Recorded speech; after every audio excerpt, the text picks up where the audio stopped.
حضرت یوسف علیہ السلام جب مصر کے بادشاہ بننے سے پہلے، تفصیل ہے سورہ یوسف کے اندر، جب بادشاہ نے کہا نا کہ مجھے خواب کی تعبیر بتاؤ، اس کو پتہ چلا کہ ان کو خواب کی تعبیر آتی ہے، تو اس نے کہا کہ میں نے خواب دیکھا کہ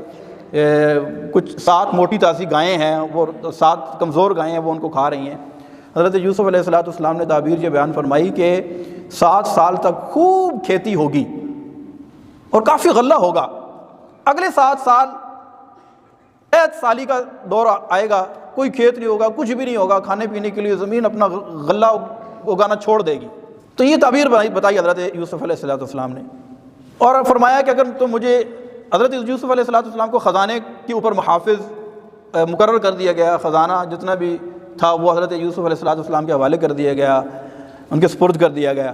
تو حضرت یوسف علیہ السلام نے ارشاد فرمایا انی حفیظ علیم، فرمایا کہ میں اس خزانے کے اوپر گویا کہ امانت دار ہوں، یہ میرے پاس ایک امانت ہے، اور حفیظ علیم، یہ 2 چیزیں بیان کی ہیں، یعنی یہ اس بندے کے لیے کہ جس کے پاس کوئی اختیار ہے اور وہ اپنے اس اختیار کے پیش نظر کسی کو کوئی عہدہ یا کوئی چیز دینا چاہتا ہے تو اس کو چاہیے کہ یہ 2 چیزیں ذہن میں رکھے، حفیظ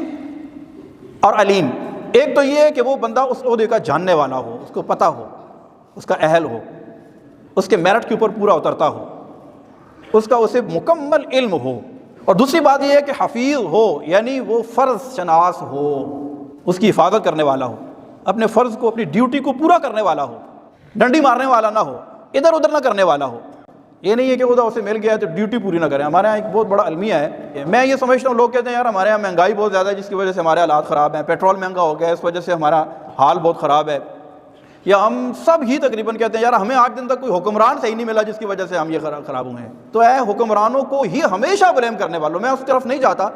لیکن میں اس طرف ضرور آؤں گا کہ جو ہم ہر وقت یہ کہتے ہیں یار ہمارا حکمران ہی ٹھیک نہیں ہے اس وجہ سے ہمارے حالات خراب ہیں، تو میں یہ کہتا ہوں کہ کیا ہم میں سے ہر بندہ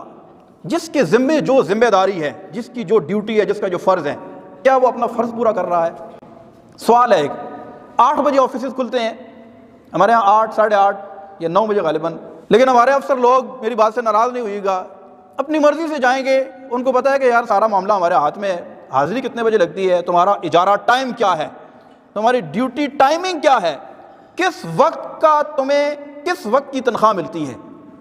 اس کا کوئی احساس نہیں ہے۔ اپنی مرضی سے جائیں گے، بیٹھیں گے، حاضری لگائیں گے، بس آ جائیں گے۔ ایک شخص مجھے ملا، مجھے کہتا ہے میری بڑی ٹھاٹ کی نوکری ہے،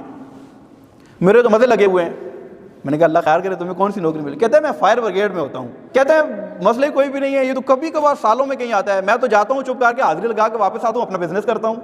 لا حول ولا قوت الا باللہ العلی العظیم۔ سمجھ آئیے آپ کو؟ انہوں نے کہا میری ڈیوٹی کوئی بھی نہیں ہے۔ بھائی تیری ڈیوٹی یہ ہے کہ تو وہاں پر جا کر بیٹھ جائے، آگ لگے نہ لگے تو آگ بجھانے کے لیے ہر وقت تیار رہے، یہ تیری ڈیوٹی ہے،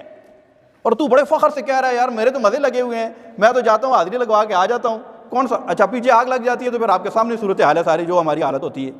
اور جتنی دیر میں ہم پہنچتے ہیں اور جتنی دیر میں آگ بجھاتے ہیں۔ یعنی ہم میں سے ہر بندہ یہ غور کرے، ہم کرپشن کہتے ہیں، فراڈ کہتے ہیں،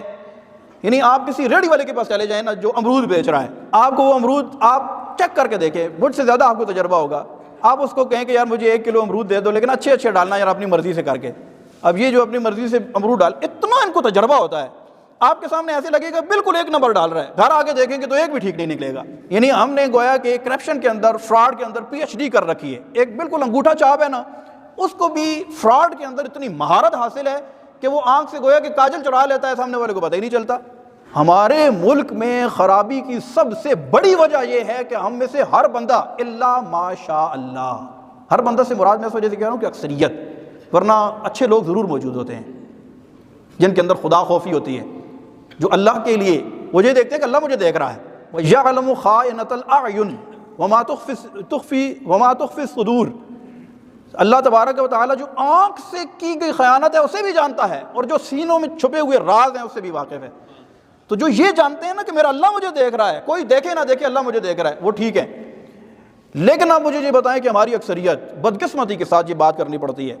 ہم ہر کام کے اندر دوسرا راستہ نکالنے کی کوشش کرتے ہیں، اپنے فرض کو فرض سمجھ کر پورا نہ کرنا، یہ ہمارے اندر ایک بہت بڑا عیب ہے۔ جب تک ہم اس عیب کو دور نہیں کریں گے کبھی بھی ہم ترقی نہیں کر سکتے ہیں، یہ میری بات یاد رکھیے گا۔